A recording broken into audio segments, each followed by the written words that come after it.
Hello everybody and welcome back to the new VR news. As always, I am Mateo311 and this is your one channel for everything VR related. Today we have a large list of games to go over. VR eye tracking can basically read your mind, and it's officially confirmed that the HTC Vive Cosmos has the worst tracking solution. Okay, let's not waste any time and jump right into this video. So on last week's news video, I actually missed the full release of a title that I actually love, Karnage Chronicles. Karnage Chronicles is a co-op dungeon crawler.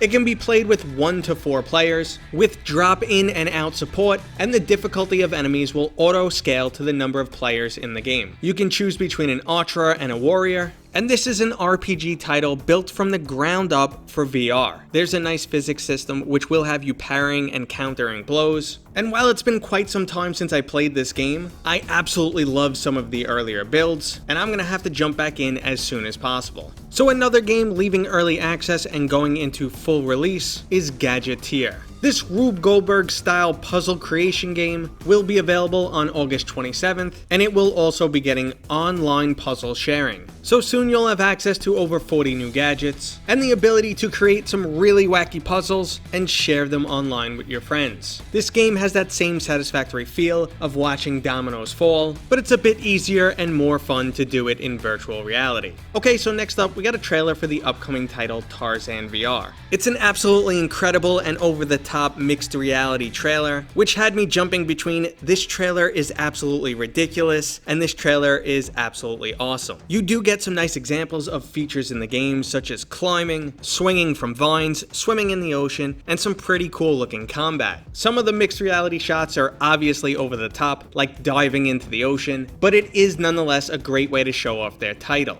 The game says coming soon, but we have no official release date. But moving into a title that has released, Shooty Overdrive is now available on Steam. This game was previously available from the Oculus Store, but if Steam is your preferred platform, you can grab it there now too. Shooty Skies is a retro-style bullet hell shooter. You'll hold an old-school fighter plane in one hand and power-ups in the other, while you take down waves of dynamically generated enemies. If you're looking for a fun little escape, this is a good title for you. We also got a release date for another puzzle title. Gravity Lab will be available on the Oculus Quest August 20th. Gravity Lab puts a new spin on the traditional puzzle game by taking place on a moon base. So you'll have to use a series of unique tools, such as ramps and ball launchers, in order to get as many balls as possible to the finish line. It plays a little bit like the classic game Lemmings, as you won't immediately know the best approach, and you'll need some trial and error. So if you're looking for a new puzzle game on the Oculus Quest, this will be available before you know it. So next up is a title I'm really excited to check out, and that is Stride.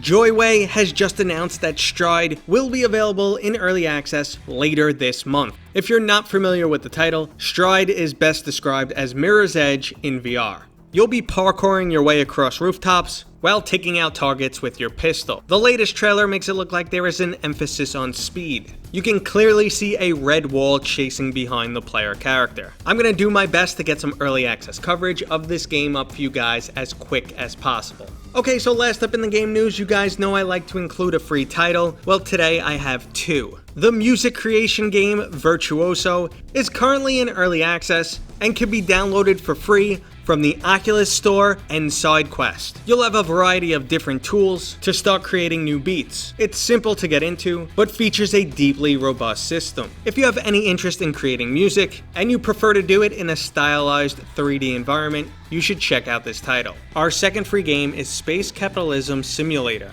The game is a series of rooms with seemingly simple objectives, but due to the lack of gravity, hell will repeatedly break loose. The game's the quirky brainchild of a solo developer, and it's cool to check out what they've been able to achieve. If you're interested, I'll include a download link in the description. Okay, so let's move into the software news where things are getting a little bit crazy today.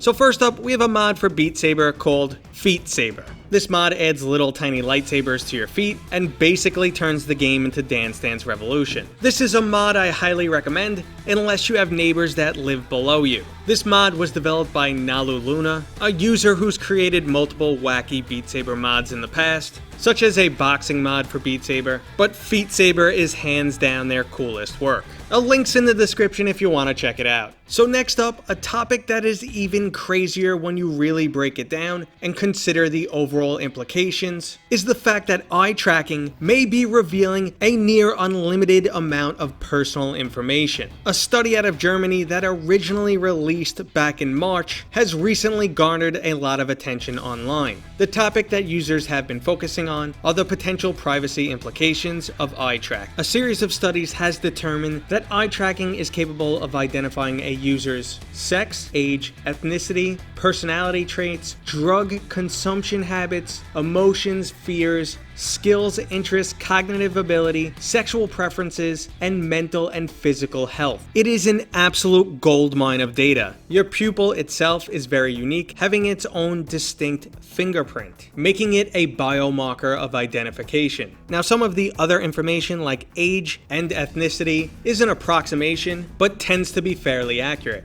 Changes to the pupil can signify emotional states or drug usage. And now when you apply this technology into something like a VR headset, a device that people use for social interaction and overall entertainment, it basically has the potential to provide a company with everything they wanted to know about you. Another scary aspect is the fact that one of these potential companies may soon be Facebook, where privacy has long since been a major issue. I also think it's a piece of technology that people will not question. It's not easy to draw the connection between a camera looking at your eye and a company learning some private information like your sexual orientation. This really starts to look like the beginning of some episode of Black Mirror or the third season of Westworld. I guess the old adage, the eyes are the gateway to the soul, is more true than we ever knew. Okay, so let's move into the hardware news with a topic that's a bit more obvious. It is now officially confirmed that the HTC Vive Cosmos has the worst tracking. So a study conducted out of Germany used a robotic arm to measure the accuracy of all available consumer VR headsets. They also included an industrial-grade ART tracking system, and measurements were conducted down to the millimeter. As expected, the Valve Index laser-based tracking system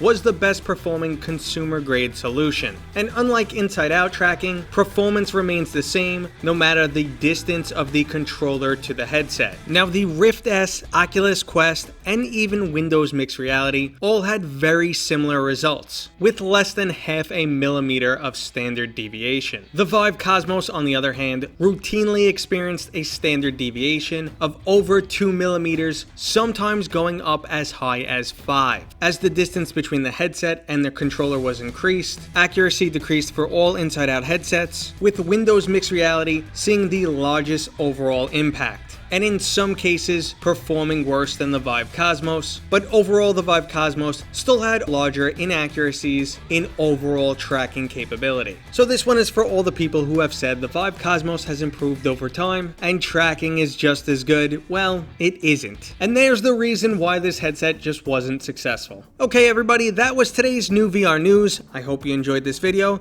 If you did, go ahead and give it a thumbs up. If you're new here, consider subscribing. And as always, I will see you guys on next time.